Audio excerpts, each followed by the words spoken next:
Hi friends, అందరూ ఎలా ఉన్నారు? ఈరోజు కథలో ఈ వీడియోలో తెలుసుకుందాం. పూర్వం కాలంలో ఒక రాజుగారు ఒక రహదారిలో ఒక పెద్ద బండరాయిని అడ్డంగా పెట్టి దూరంగా ఉండి ఏం జరుగుతుందా అని ఆసక్తిగా చూస్తూ కూర్చున్నాడు. దారిలో పోతున్న వాళ్ళు అడ్డంగా ఆ బండరాయిని పెట్టిన వాళ్ళని, ఆ దేశపు రాజును తిట్టుకుంటూ పక్క నుండి వెళ్ళిపోయారు.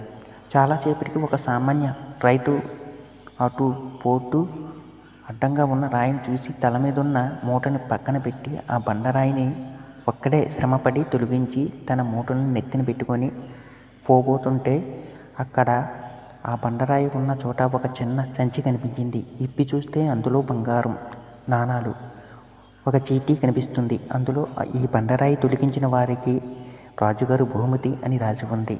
జీవితంలో ఎదురయ్యే ప్రతి అడ్డంకి పరిస్థితుల్ని బాగు చేసుకునే గొప్ప అవకాశం.